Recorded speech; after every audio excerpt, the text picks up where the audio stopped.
వేగోల్డ్ trusted gold buyers మీరు తాకట్టు పెట్టిన బంగారాన్ని విడిపించి ఈ రోజు ఉన్న మార్కెట్ ధరకు కొనబడను.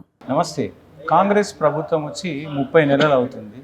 సో అసలు కాంగ్రెస్ ప్రభుత్వం తీసుకున్నటువంటి నిర్ణయాలన్నింటినీ కూడా బీజేపీ వ్యతిరేకిస్తూ ఉంది. ఇక్కడ ఉన్నటువంటి బీజేపీ నాయకులు, ఎంపీలు కావచ్చు, అలాగే ఎమ్మెల్యేలు కావచ్చు, ఇక్కడ ఉన్నటువంటి అందరూ కూడా వ్యతిరేకిస్తూ ఉన్నారు. మంత్రులు కూడా, కేంద్ర మంత్రులు కూడా మరి నేను ఏ పని చేసినా కానీ ఖచ్చితంగా వ్యతిరేకిస్తూ ఉన్నారు. సో వీళ్ళకి బీజేపీకి తెలంగాణ మీద ప్రేమ లేదు, బీజేపీకి తెలంగాణ సోయి లేదంటూ కూడా మరి ఇటీవల రేవంత్ రెడ్డి కాంగ్రెస్ ప్రభుత్వం మాట్లాడదాం ఈ అంశాలపైన. సో ఉన్నటువంటి సిచ్యువేషన్ అన్నింటినీ కూడా మరి అసలు ఏం జరగబోతుంది ఆ తెలంగాణలో, బీజేపీ వ్యూహం ఏంటి, బీజేపీ ఇప్పటికే 2029లో ఖచ్చితంగా మేమే వస్తామని ఇటు బీజేపీ చెప్తా ఉంది. సో మాట్లాడదాం దీనికి సంబంధించి. పివి రెడ్డి గారు ఉన్నారు నాతో పాటు, స్పోక్స్ పర్సన్. అన్న నమస్తే. నమస్తే. ఏం చెప్తారు? రేవంత్ రెడ్డి గారు అట్లా మాట్లాడుతూ ఉన్నారు. ఖచ్చితంగా ఏ పని చేసినా కానీ అడ్డుపడతా ఉంది, బీజేపీకి సంబంధించిన నాయకులందరూ అడ్డుపడతా ఉన్నారు, అభివృద్ధి చేయనియట్లేదు తెలంగాణని. ఇప్పుడు ముఖ్యమంత్రి రేవంత్ రెడ్డి గారు ఆయనకు ఒక భయం పట్టుకుంది. రేపొద్దున జిహెచ్ఎంసీ ఎలక్షన్స్ కానీ మిగతా ఎలక్షన్స్లో అయితే కార్పొరేషన్ ఎలక్షన్ వరంగల్ కానీ ఖమ్మం కానీ జిహెచ్ఎంసీలో 3 కార్పొరేషన్లు ఉన్నాయి. ఈ ఎలక్షన్స్ వస్తూ ఉన్నాయి. ఈ కార్పొరేషన్లో ఒక భయం పట్టుకుంది. ఆయన ఏంటంటే పోయినసారి మాకు దగ్గర 48 సీట్లు జిహెచ్ఎంసీ ఎలక్షన్స్ వచ్చినాయి. 48 సీట్లు, 48 కార్పొరేటర్లు మేము గెలిపించుకున్నాం. అంత సత్తా ఉన్న పార్టీ భారతీయ జనతా పార్టీ. ఇక్కడ ఏ పార్టీకి లేదు చెప్పాలంటే. ఆ పార్టీ ఈ విధంగా గెలుస్తూ ఉంటే ఆయన రేపొద్దున ఈ ఎలక్షన్లో కూడా మేము కూడా గెలుస్తామని భయం ఒకటి పట్టుకుంది. ఇప్పుడు మొన్న మల్కాజ్గిరి పోయిండు, మొన్న ఉప్పల్ పోయిండు. ఉప్పల్లో అక్కడ కూడా మల్కాజ్గిరి కార్పొరేషన్లో అక్కడ కొన్ని ఆయన మీటింగ్లో మాట్లాడుతూ డైరెక్ట్గా భారతీయ జనతా పార్టీని, కిషన్ రెడ్డి గారిని టార్గెట్ చేస్తూ మాట్లాడుతూ ఉన్నారు. దేనికోసం మాట్లాడుతున్నారు? పర్సనల్గా నీకెందుకు అవసరం? నీకేం అవసరం? యాక్చువల్గా నీకు కావాల్సింది డెవలప్మెంట్, నీకు కావాల్సింది వెల్ఫేర్ కదా. నువ్వు వాటిని నువ్వు చెప్పినే నువ్వు అమలు చేయలేకపోతా ఉన్నావు. ఏ విధంగా నువ్వు మమ్మల్ని టార్గెట్ చేస్తావు? రాష్ట్రంలో ఆయన సీఎంగా ఉన్నారు, ఆయననే బహిరంగంగా చెప్తున్నాం. ఏదైతే కిషన్ రెడ్డి బీఆర్ఎస్కి సంబంధించిన నాయకులతోటి రాత్రిపూట ఒప్పందాలు చేసుకుంటున్నాడు.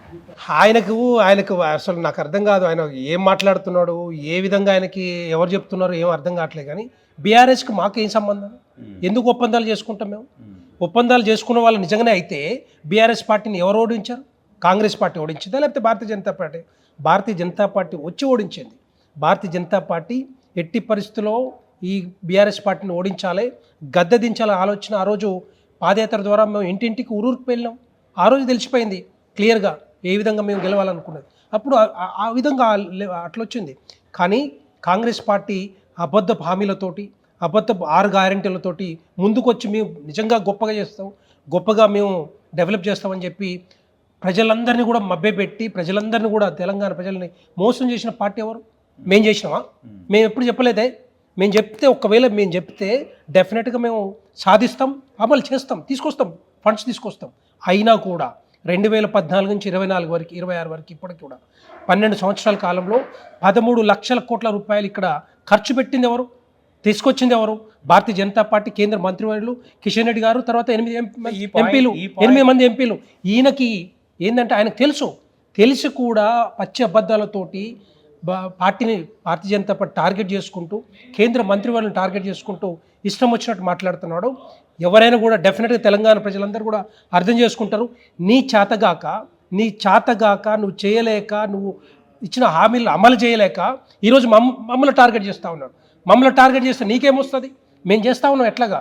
మీరు అడిగినా అడగకపోయినా కూడా, కేసీఆర్ అడిగినా అడగకపోయినా కూడా 13 లక్షల కోట్ల రూపాయలు ఇప్పటిదాకా ఖర్చు పెట్టి ఎయిర్వేస్ కానీ, హైవేస్ కానీ, రైల్వేస్ కానీ, తర్వాత అన్ని రకాలుగా అన్ని రంగాల్ని డెవలప్ చేసేది ఎవరు? కేసీఆర్ చేసిండా లేకపోతే రేవంత్ రెడ్డి చేసిండా? ఎక్కడ చేసిండో చెప్పండి. ఒక ఇటుక తీసి ఇటుక పెట్టలేదు, ఒక కంపెనీ రాలేదు, ఒక ఇన్వెస్ట్మెంట్ రాలేదు, ఒక రోడ్ వేయలేదు, ఒక ప్రాజెక్ట్ కట్టలేదు. ఎక్కడి నుంచి నాకు అర్థం కాదు. ఎట్లా చేస్తాడు? ఇప్పుడు హైదరాబాద్లో రోడ్లన్నీ కూడా గుంతలమయం, వర్షాలు వస్తే మొత్తం లాగింగ్ పాయింట్స్, అవి పట్టించుకోడు. కానీ ప్రెస్ మీటింగ్లలో మాత్రం టార్గెట్ చేసేది ఎవరిని? భారతీయ జనతా పార్టీ టార్గెట్ చేస్తున్నాడు. ఇక్కడ బీఆర్ఎస్ పార్టీ మీరు ఒక నోట్ చేసుకోవాలి, బీఆర్ఎస్ పార్టీని టార్గెట్ చేస్తలేడు. ఎందుకంటే బీఆర్ఎస్ పార్టీ సీన్లో లేదు. ఇక్కడ జిహెచ్ఎంసీ ఎలక్షన్స్లో ఇక్కడ సీన్లో ఉన్నదంతా కూడా భారతీయ జనతా పార్టీ ఉంది. భారతీయ జనతా మొన్న మోడీ గారు వచ్చిన దగ్గర నుంచే వాళ్ళకి భయం పట్టుకుంది. మీరేమో మేము తెలంగాణకు సంబంధించి నిధులు తీసుకొస్తున్నాం, మోడీ గారి ఆధ్వర్యంలో తెలంగాణ అభివృద్ధి చెందుతుందని మీరు అంటారు. కానీ ఇక్కడ లక్షల వేల కోట్లు ట్యాక్సులు కడతా ఉంటే మరి ఏదైతే మనం రూపాయి కడితే షారాన కూడా ఇవ్వట్లేడు మోడీ, కావాలని గుజరాత్కు ఇంకో రాష్ట్రానికి ఇస్తుండు తప్ప తెలంగాణకి ఇస్తలేడు అని మాట్లాడుతున్నారు కదా. మరి అవి కూడా పచ్చాబద్దాలే. మళ్ళీ కూడా అది చెప్తా ఉన్నాను, నేను ₹1 కడితే 45 పైసలు వస్తూ ఉంది. వీళ్ళ హయాంలో కాంగ్రెస్ పార్టీ 2004 నుంచి 2014 UPA 1 కానీ UPA 2 కానీ వాళ్ళు ఎంత ఇచ్చేవాళ్ళు? 15 పైసలు ఇచ్చేవాళ్ళు. 15 మ్యాక్సిమం 20 పైసలు ఇచ్చారు. దాన్ని డబుల్ చేసింది ఎవరు? భారతీయ జనతా పార్టీ వచ్చిన తర్వాత కేంద్ర ప్రభుత్వం నిధులు ఇక్కడ తీసుకురావాలనే ఆలోచనతోటి అంతకుముందు అలా చేసినాం, ఇప్పుడు కూడా నెక్స్ట్ 5 years కూడా అదేవిధంగా తీసుకొస్తా ఉన్నాం. ఇవన్నీ కూడా మింగలేక బతకలేక ఏదో ఈ తప్పని పరిస్థితుల్లో కాంగ్రెస్ పార్టీని మళ్ళీ గెలిపించుకోవాలనే ఆలోచన. ఎందుకంటే రేపొద్దున GHMC ఎలక్షన్స్ ఓడిపోయిందంటే కాంగ్రెస్ పార్టీ ఖతం అయిపోయినట్టే. ఆ ఖతం కాకుండా చేయడానికి చేస్తున్న ప్రయత్నం ఇదంతా. బీజేపీ పార్టీలో బీజేపీ పార్టీలో క్యాండిడేట్లే లేరు, 8 మంది ఎమ్మెల్యేలు ఎంపీలు తప్ప మిగతా క్షేత్రస్థాయిలో కార్యకర్తలు ఉన్నారు కానీ క్యాండిడేట్లు అంటే ఎమ్మెల్యేలు కానీ ఆ స్థాయి లీడర్లు లేరు అని చెప్తుండ్రు కదా. ఆయన మాటలన్నీ కూడా హాస్యాస్పదం, నవ్వొస్తూ ఉంది తెలంగాణ ప్రజలకి. ఇదే తెలంగాణ ప్రజల ముందు మేము పార్లమెంట్ ఎన్నికలు పోయినప్పుడు 8 మంది పార్లమెంట్ సభ్యులను గెలిపించుకున్నామా? ఎవరేసారు ఓటు? కాంగ్రెస్ వాళ్ళు వేసారా, లేకపోతే రేవంత్ రెడ్డి వాళ్ళు వేసారా? ఎవరేసారు? తెలంగాణ ప్రజలు వేసి గెలిపించారు కదా. మరి అర్థం కాదా? ఇదే కాంగ్రెస్ పార్టీ, ఇదే BRS party, Bharatiya Janata party చాలా సందర్భాలు చెప్పారు, భారతీయ జనతా పార్టీ క్యాడర్ ఎక్కడుంది, ఓట్లు ఎక్కడ పడతాయి, సీట్లు ఎక్కడ వస్తాయంటే మేము నిజంగానే చూపించాం. 17 పార్లమెంట్ సభ్యుల్లో 8 మందిని మమ్మల్ని గెలిపించుకున్నారు. పార్లమెంట్ సభ్యులు గెలిపించుకున్న తెలంగాణ ప్రజలు కమలం పువ్వు గుర్తు మీద ఓటేసి బీజేపీ మీద అభిమానంతో నరేంద్ర మోడీ గారు చేస్తున్న కృషి చూసి మరి ఈరోజు గెలిపించుకున్నారు. 8 మంది ఎమ్మెల్యేలు గెలిపించుకున్నాం, కార్పొరేషన్ గెలిపించుకున్నాం, మొన్న కరీంనగర్ కార్పొరేషన్, ఇంకా 3 మున్సిపాలిటీ గెలిపించుకున్నాం, 100,000 కొద్ది వార్డులు గెలిపించుకున్నాం. మరి ఇదంతా కనపట్లేదా కాంగ్రెస్ పార్టీకి? రేవంత్ రెడ్డి కనపట్లేదు అంతా కూడా. ఇవన్నీ కూడా పచ్చి అబద్ధాలతోటి ఈరోజు తెలంగాణ ప్రజలు మభ్యపెట్టాలి, డైవర్ట్ చేయాలి, ఓట్ల రాజకీయం చేయాలి, అంతే కావాల్సింది. ఇప్పుడు కాంగ్రెస్ ప్రభుత్వం కూడా 2023లో ఆ మేనిఫెస్టోలో కావచ్చు వాళ్ళు మాట్లాడినటువంటి ఇప్పుడు ఉన్నటువంటి రేవంత్ రెడ్డికి మాట్లాడినప్పుడు కూడా కాళేశ్వరంలో అవినీతి జరిగింది. ఇప్పుడు దాదాపు 30 నెలలు అవుతుంది, రాష్ట్రంలో కాంగ్రెస్ అధికారంలో ఉంది, జాతీయ స్థాయిలో బీజేపీ పార్టీ అధికారంలో ఉంది. సో ఆ కేసులు ఎక్కడికి కూడా కొలికి రాని పరిస్థితి కనబడుతూ ఉంది. ఎందుకు ఇప్పుడు మీరు కూడా కాంగ్రెస్ ప్రభుత్వం పైన ఆరోపణలు చేస్తూ ఉన్నారు? ఇటు మూసి ఒక ATM అయిపోయింది, అటు తుమ్మిడిహెట్టి కూడా ఒక ATM కాబోతుంది అని అంటున్నారు. ఇంత జరుగుతుందే బీజేపీ ప్రభుత్వం ఎందుకు మరి మాట్లాడతలేదు? 100కు 100% ఇప్పటికి కూడా ముఖ్యమంత్రి రేవంత్ రెడ్డి గారిని డిమాండ్ చేస్తా ఉన్నాను భారతీయ జనతా పార్టీ తరఫున. నువ్వు ఏం చెప్పినావు ఎలక్షన్ ముందర? ఏం చెప్పినావు? నేను వచ్చిన తర్వాత అన్ని కేసులు BRS పార్టీ చేసిన మోసాలు కానీ అవినీతి అక్రమాలు కానీ వాటి మీద మొత్తం కూడా టోటల్గా కేసులు వేస్తామని చెప్పినావు, జైలు పంపిస్తా అని చెప్పినావు. కాళేశ్వరం మీద 1,00,000 కోట్లు ఏదైతే ఖర్చు పెట్టిరో, ఎవడైతే దిగమింగిండో వాడిని తీసుకొచ్చి చెర్లపల్లి జైల్లో డబుల్ బెడ్రూమ్ కట్టి లోపలేస్తా అని చెప్పినావు. ఎక్కడేసినావు నువ్వు? దమ్ములు ధైర్యం లేదా? భయపడుతున్నావా BRS పార్టీకి? లేకపోతే కేసీఆర్కి ఏమైనా భయపడుతున్నావా? ఎందుకు చేయలేకపోతా ఉన్నావు? నువ్వు కాళేశ్వరం 1,00,000 కోట్లు ఏదో ఖర్చు పెట్టారో, 1,00,000 కోట్లు కాదు అక్కడ, అది ఏం చేశారు వాళ్ళు? ఓన్లీ ఏదైతే ఒకటే బ్యారేజ్ మీద ఏదో ఖర్చు 18,000 కోట్ల రూపాయలు ఖర్చు పెట్టారు, దాని మీద మాత్రమే ఇన్వెస్టిగేషన్ నడిచింది, ఘోష్ కమిషన్. మిగతా ఏం లేదు, ఇక 1,00,000 కోట్లు లేవు. ఇక ఎందుకు భయపడ్డదా? మరి రేవంత్ రెడ్డి భయపడుతున్నాడా దానికి? నేనేమంటాం, ఇప్పటికి కూడా మీరు సిబిఐ ఎంక్వైరీకి ఇచ్చారు, రిపోర్ట్ మీ చేతులు ఉంది, బాల్ మీ చేతులు ఉంది. నివేదిక ఇచ్చి కేంద్ర ప్రభుత్వానికి ఇచ్చిన CBIకి ఇచ్చిన అంటుండు కదా. మేము అడిగింది ఏంటి? టోటల్ కాళేశ్వరం మీద మీరు చెప్పినట్టే, నువ్వు చెప్పినావు కదా ఎలక్షన్ ముందల 1,00,000 కోట్లని, అదే 1,00,000 కోట్లు ఎవరైతే ఖర్చు పెట్టి ఎవరో తిన్నారో వాళ్ళు లోపలేస్తున్నావు కదా. మరి నువ్వు ఎందుకు భయపడతా ఉన్నావు? నువ్వు ఎందుకు ఓన్లీ ఒక బ్యారేజ్ మీదనే నువ్వు ఎంక్వైరీ వేసావు? ఎంక్వైరీ ఒకటి దాని మీద ఎందుకు వేసినావు? కాలువలు ఎడిపోయినాయి, పంపులు ఎడిపోయినాయి, ఇంకా 2 బ్యారేజ్లు ఎడిపోయినాయి, టోటల్ కాళేశ్వరం మీద నువ్వే చేస్తావు ఎంక్వైరీ. మేము అదే అడుగుతా ఉన్నావు, నువ్వు ఎందుకు చేయలేకపోయినావు? ఎందుకు భయపడతా ఉన్నావు? నువ్వు చేయకుండా ఇప్పుడు మీ దగ్గర ఒక చిన్న రిపోర్ట్ తీసుకొచ్చేసి దాని మీద ఆయన కూడా యాక్షన్ తీసుకోవచ్చు. రాష్ట్ర ప్రభుత్వం వాళ్ళకి డెఫినెట్గా లోపలేయచ్చు. ఎందుకు వేయలేకపోతా ఉన్నాడు? ఎందుకు కేంద్ర ప్రభుత్వానికి సిబిఐకి ఎంక్వైరీకి ఇచ్చాడు? భయంతో. అంటే చీకటి ఒప్పందాలు జరుగుతున్నాయి ఇక్కడ. చీకటి ఒప్పందాలతోటి వాళ్ళు కాంగ్రెస్ పార్టీ కానీ BRS పార్టీ కానీ ఉండబట్టే ఈరోజు వాళ్ళు భయపడతా ఉన్నారు. దాంతోపాటుగా విద్యుత్ అక్రమాలు, తర్వాత ఫోన్ ట్యాపింగ్, తర్వాత ఈ ఫార్ములా కేసు, గొర్రెలు బర్రెలు స్కాము, ఈ స్కాములన్నీ ఎక్కడ పోయినాయి? కనపడతలేవు రేవంత్ రెడ్డి గారికి. భారతీయ జనతా పార్టీ కనపడతా ఉందా? భారతీయ జనతా పార్టీని టార్గెట్ చేద్దాం అనుకుంటున్నారా? ఎందుకు అంటే అదే భయం. Bharatiya Janata party next option. Bharatiya Janata party Telangana రాష్ట్రంలో 28 కానీ 29 ఎన్నికల్లో డెఫినెట్గా ఓడించే పార్టీ ఏదైతే ఉందో భారతీయ జనతా పార్టీ, కాంగ్రెస్ పార్టీ డెఫినెట్గా ఓడిస్తుంది. ప్రజెంట్ సిచ్యువేషన్ రాష్ట్రంలో రెండవ ప్రతిపక్షంగా మీరే ఉన్నారని బీజేపీ పార్టీ చెప్తుంది. 100% సో కనపడుతుంది కదా ఇప్పుడే. మోడీ గారు వచ్చినప్పుడు రేవంత్ రెడ్డిని నాతో కలిసి పనిచేయి మెరేసే జోడు, అంతకు ముందు ఒక వర్డు కూడా అన్నాడు, నువ్వు ఎక్కడికైతే వెళ్ళాలనుకుంటున్నావో రాజకీయంగా అక్కడికి పోవాలంటే ఆ పార్టీలో ఉంటే నడవదు అని కూడా మాట్లాడారు. సో దాన్ని అంటే మీ పార్టీలో అంత క్యాడరు, అంత స్ట్రేచరు, ఆ మాస్ ఫాలోయింగ్ ఉన్న లీడర్ లేడు, రాష్ట్రాన్ని నడిపించే లీడర్ లేరా? ఎట్లా లేరు ఆయన అనుకుంటే మేము ఎందుకు గెలుస్తాం? ఇక్కడ మున్సిపల్ ఎన్నికల్లో అన్ని వార్డులలో మేము పోటీ చేసినాం, సర్పంచ్ ఎన్నికల్లో అన్ని వార్డులో పోటీ చేసినాం, 10,000 వార్డుల పైన మేము గెలుచుకున్నాం. తర్వాత మాకు లీడర్ లేరని వాళ్ళు అనుకోవచ్చు, కానీ మాకు లీడర్ లేకపోతే ఎన్ని ఎట్లా గెలుస్తాం? డెఫినెట్ అంటే మా ప్రధానమంత్రి, మా పెద్ద నాయకులు, మరి ఆయనకున్న గౌరవం కానీ ఆయన మీద ఉన్న గౌరవం డెఫినెట్గా తెలంగాణ రాష్ట్రానికి ఏదో ఒకటి చేయాలనే ఆలోచనతో మోడీ గారు వచ్చారు. ఎందుకు రాకూడదు? 9,500 కోట్ల రూపాయలు ఇక్కడ ఖర్చు పెడుతున్నప్పుడు, అభివృద్ధి పనులు ఖర్చు పెడుతున్నప్పుడు డెఫినెట్గా రావాల్సిన అవసరం ఉంటుంది. ఆయన ఏ రాష్ట్రానికైనా పోవచ్చు. ప్రధానమంత్రి భారతదేశం ప్రధానమంత్రి భారతీయ జనతా పార్టీకి ఉండొచ్చు, కానీ ప్రధానమంత్రి భారతదేశానికి కదా. డెఫినెట్గా ఏ రాష్ట్రానికి వెళ్ళిపోతారు, ఎక్కడ అభివృద్ధి పనులైనా, ఎక్కడ సంక్షేమ పథకాలు ఉన్నా అమలు చేసే బాధ్యత తీసుకుంటారు వారు. ఇప్పుడు పశ్చిమ బెంగాల్ ముఖ్యమంత్రి ఎవరైతే ఉన్నారో ఆయన కాంగ్రెస్ పార్టీలో కీలకంగా ఉన్నటువంటి వ్యక్తి ఒకప్పుడు. సో ఇప్పుడు ముఖ్యమంత్రి అయినారు. సో అదే విధంగా రేవంత్ రెడ్డి గారు కూడా బీజేపీలోకి ఏమైనా తీసుకునే ప్రయత్నం చేస్తారా? ఇంతకుముందు మీరు ఒక మాట అన్నారు, మెరసే జోడో అని చెప్పారు. నేను ఏమంటున్నా, ఆ రోజు ఆ సందర్భంలో మాట్లాడే మాటలు ఏంటంటే, ఒకవేళ ఈ తెలంగాణ రాష్ట్రం డెవలప్ అవ్వాలంటే ఎక్కడైనా మాట్లాడవచ్చు. ఏ ముఖ్యమంత్రి అయినా కూడా ప్రధానమంత్రి గారి దగ్గరికి వెళ్ళి మాకు అభివృద్ధికి నిధులు కావాలి, సంక్షేమ పథకాలకు నిధులు కావాలి, ప్రాజెక్టులకు నిధులు కావాలని చెప్పుకునే అవసరం ఉంటుంది, బాధ్యతగా తీసుకోవచ్చు.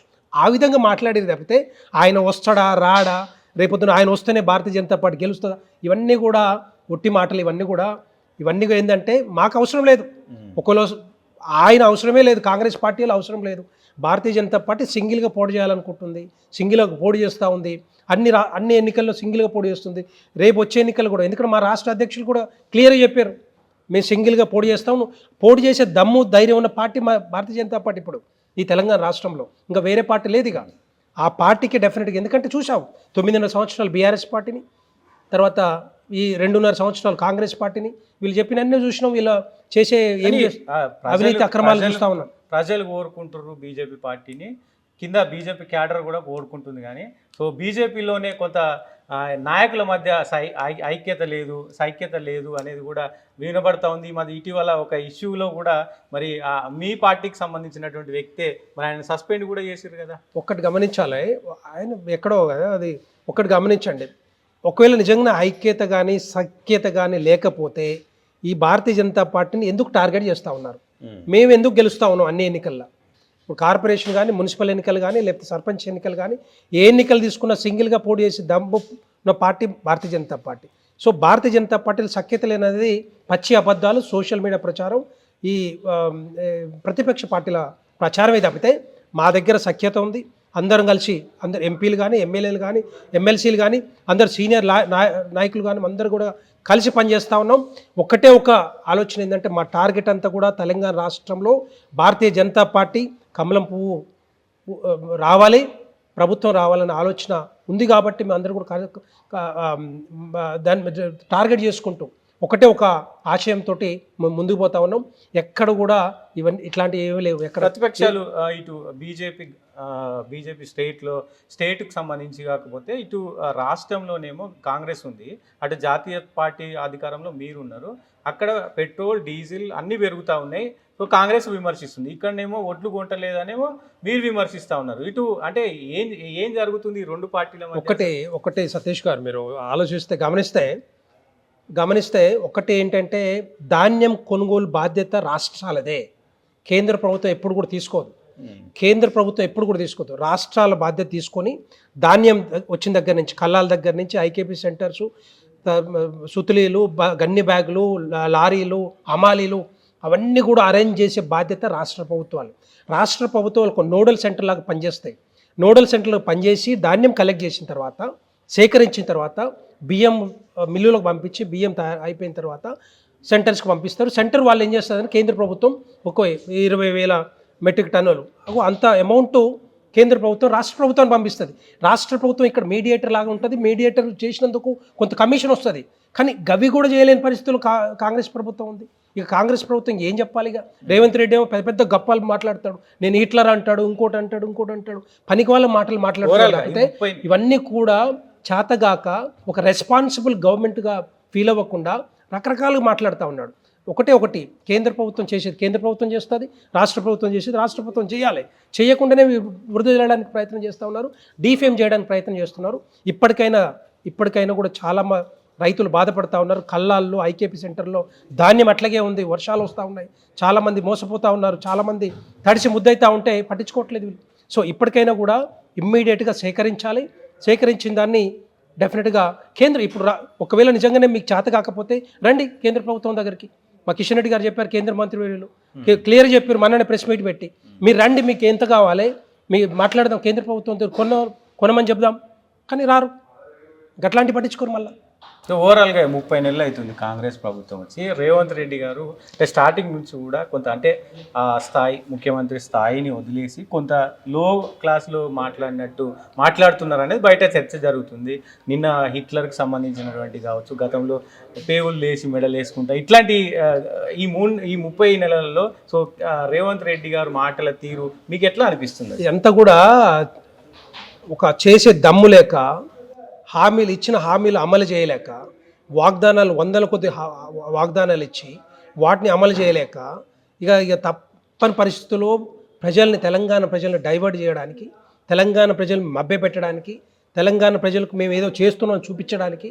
ఎందుకంటే నేను ఇంతకుముందే చెప్పిన, వీరు చేసింది శూన్యం. ఇక్కడ అప్పులు లక్షల కోట్ల అప్పు తీసుకొచ్చారు తప్పితే కేసీఆర్ ప్రభుత్వం ఏ విధంగా చేసిందో కాంగ్రెస్ పార్టీకి రేవంత్ రెడ్డి కూడా అదే విధంగా చేస్తూ ఉన్నాడు. ఈయన చేసింది ఒక్క పైసా రాలే ఇప్పటిదాకా. ఇన్వెస్ట్మెంట్లు ఆయన చెప్పాడు 60,000 కోట్లు 50,000 కోట్లు ఎక్కడి నుంచి వస్తాయని చెప్పాడు. ఒక్క కంపెనీ రాలే. ఫ్యూచర్ సిటీ అంటాడు, ఫోర్త్ సిటీ అంటాడు, ఇంకోటి ప్యూరు రేర్ అంటాడు.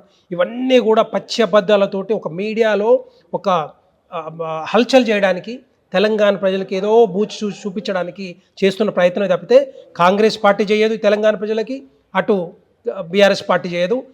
ఒక alternative Bharatiya Janata party emerge అవుతూ ఉంది, భారతీయ జనతా పార్టీ గెలుస్తూ ఉంది. భారతీయ జనతా పార్టీ మీద ఉన్న అభిమానం డెఫినెట్గా తెలంగాణ ప్రజలకు వచ్చింది కాబట్టే ఈరోజు భయపడి రకరకాల మాటలు మాట్లాడుకుంటూ అటు కేసీఆర్ని టార్గెట్ చేయడు, కానీ ఇక్కడ పర్సనల్గా భారతీయ జనతా పార్టీని టార్గెట్ చేస్తూ ఉన్నాడు. ఎట్టి పరిస్థితులు తెలంగాణ ప్రజలు ఒప్పుకునే పరిస్థితి లేదు. Thank you so much.